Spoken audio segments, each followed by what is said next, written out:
The Elon Musk acolyte known as Big Balls has left the government. Let's discuss. I'm Dave Aronberg, former state attorney for Palm Beach County, a.k.a. the Florida LawMan here on Legal AF. As Ron Filipowski says, Donald Trump has castrated Big Balls. I know we're a family show, but this story is too interesting and important not to discuss because this is the guy who was the epitome of the 20-something incels that Elon Musk had around him in trying to slash and burn government agencies and trying to remake government, the failure that has been Doge. Well, now the face of Doge, or another part of Doge, aka Big Balls, is gone from government. And before we discuss him, let's hit that subscribe button because it's your support here on Legal AF that gets us where we are, 700,000 subscribers, to publish our videos around the world. So thank you for hitting subscribe. And now let's talk about Edward Coristine. Yeah, that's a 19-year-old guy. You know him by his name, his nickname, which I've been saying over and over again.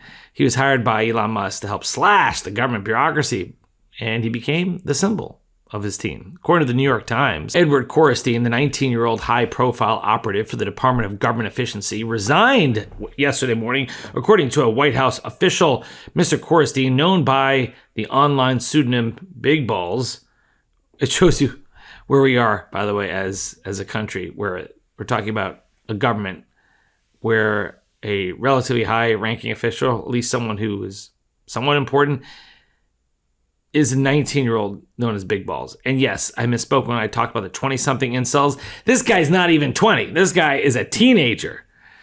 He was a key player on Elon Musk's teams that spearheaded a widespread effort to slash the federal bureaucracy.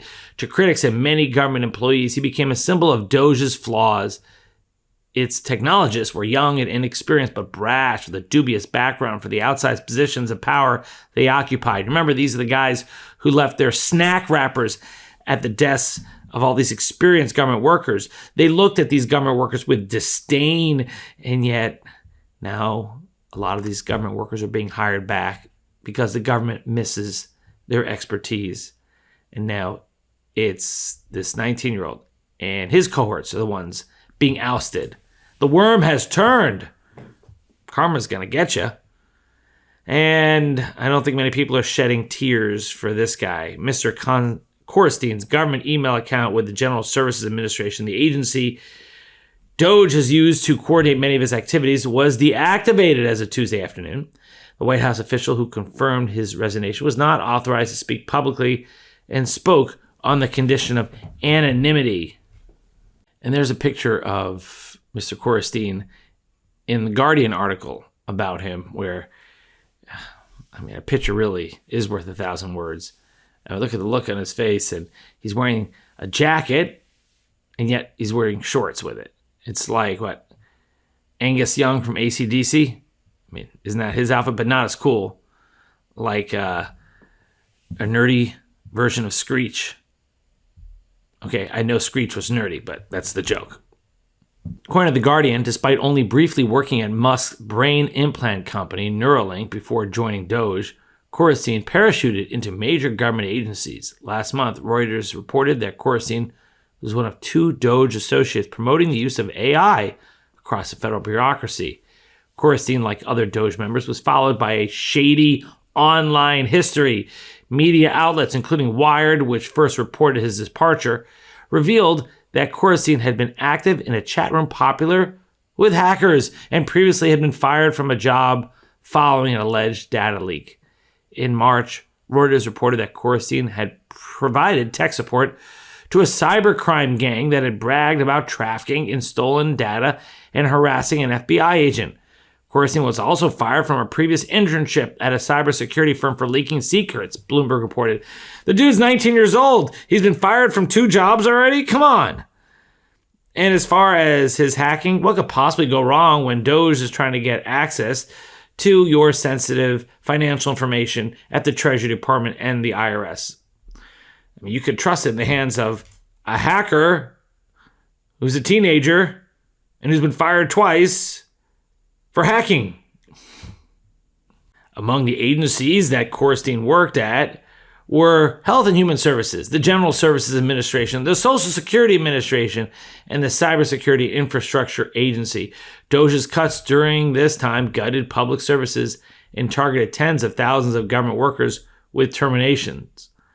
And if you're wondering why he was fired, well, with Musk leaving the government, that's his protector. I mean, that's what happens. Your guy who got you there is out, so you're going to be out too unless you made some real friends in the administration. And something strikes me that perhaps this 19-year-old didn't make a lot of close friends in the administration who would protect him. It looks like he was out to destroy others.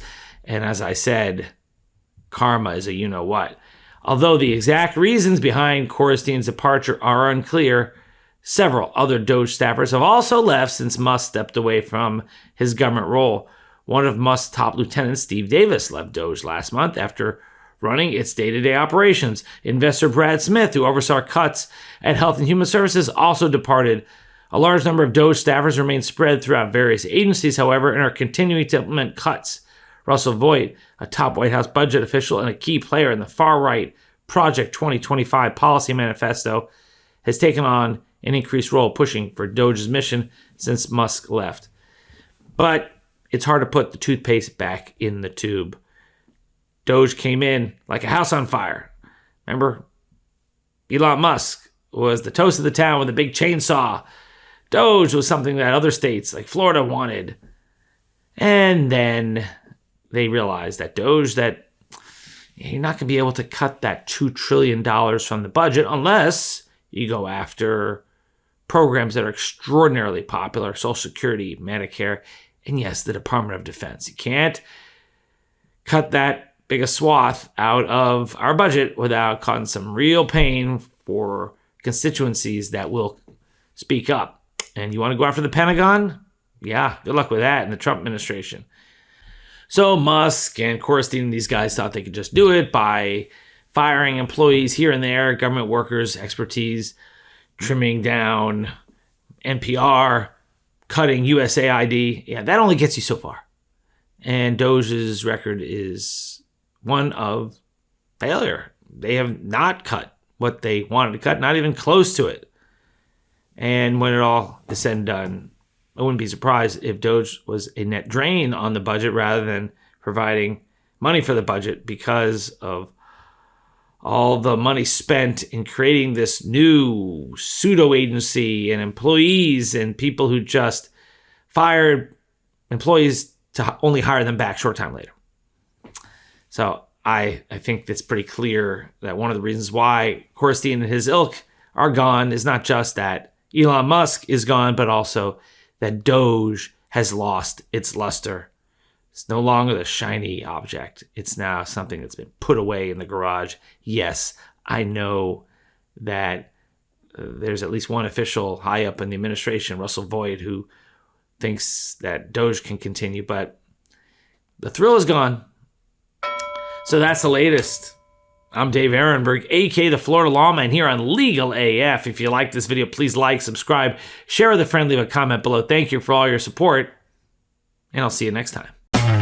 Can't get your fill of Legal AF? Me neither. That's why we formed the Legal AF Substack. Every time we mention something in a hot take, whether it's a court filing or a oral argument, come over to the Substack. You'll find the court filing and the oral argument there, including a daily roundup that I do called, wait for it, Morning AF. What else? All the other contributors from Legal AF are there as well. We got some new reporting. We got interviews. We got ad-free versions of the podcast and hot takes. Where? Legal AF on Substack. Come over now to free subscribe.